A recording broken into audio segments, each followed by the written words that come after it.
I have friends who say, oh my gosh, how could you be a parent? And in my mind, it's like, well, how could you not be a parent? When he looks for you, it gives you a sense that there's someone waiting for you at home.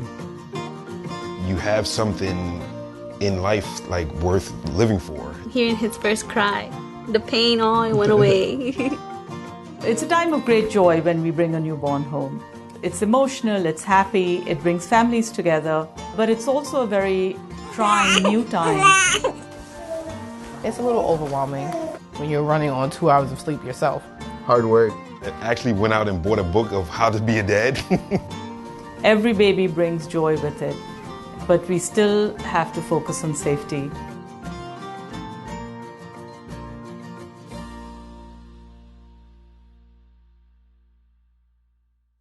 Just to make it easier for parents to remember the ABCs of safe sleep.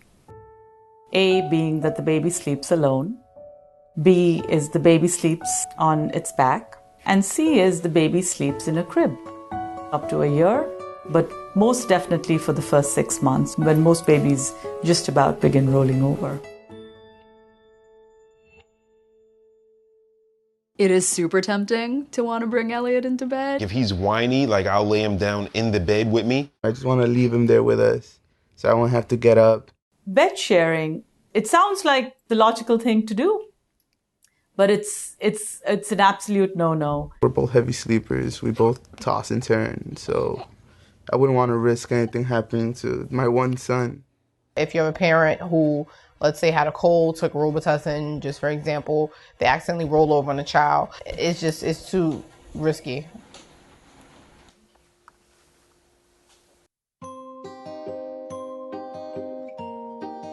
When babies are put to sleep on their back, the position of the airways and the nose are all exposed for easy breathing.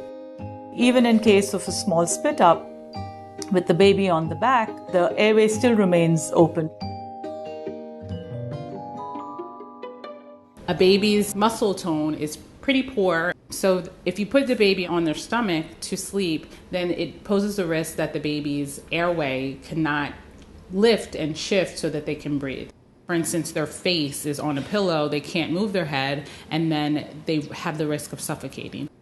If they vomit on their stomach, their face and airway could basically be suffocated by being adjacent to the vomit. You want to make sure that the baby is sleeping on their back. The recommendations for the crib also is that it's a firm mattress.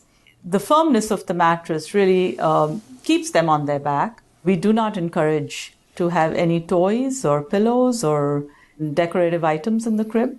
It's just the mattress, a tight-fitting sheet, and the baby on its back.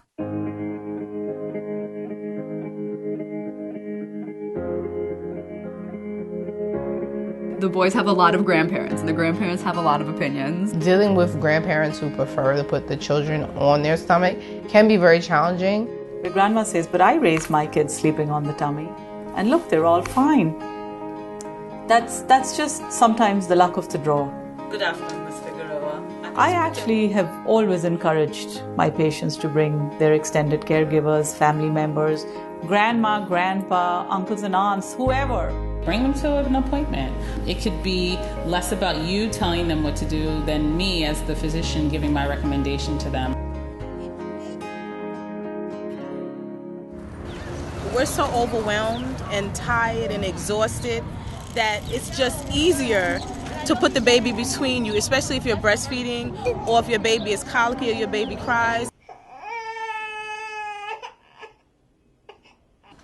We strongly recommend breastfeeding all newborns, but it doesn't matter. Breastfed babies also go in the safe sleep position on their backs in a crib by themselves. If you think that you're going to fall asleep, set an alarm on your phone so that you can wake up, put them in the bassinet, and then you can both sleep soundly. To the parent that comes to me with the concern of the baby being cold, I would encourage the parent to put the baby in warmer clothing. Potentially a sleeper with footies. There are different gowns that they have now for the baby. When you put the child in and you zip it up, that serves as a blanket as well as a protector to make sure that nothing will suffocate him, but he's still staying warm throughout the night.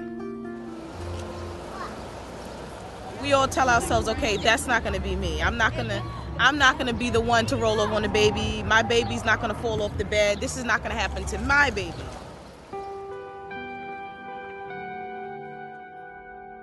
We've seen so many tragedies in ERs across the city that are completely preventable. You're winding down an overnight shift and you see this frantic family come in with the baby that's not moving. It's confusing for them because they don't know what happened, and it's hard to explain to them that they're small. Any little thing can cover the mouth, the airway, they stop breathing.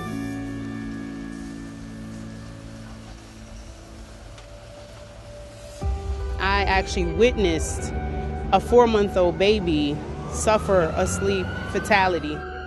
The baby had been bed sharing with the mother, an EMS worker with a limp 4-month-old baby.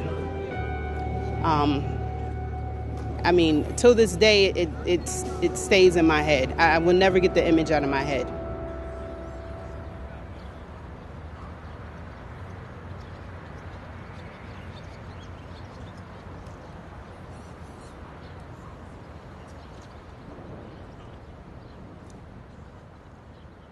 I don't think we are living in times where we can just rely on luck. We have scientific data that backs up safe sleep. I can't say it enough. Alone, on the back, in a crib. That should be the only way it goes.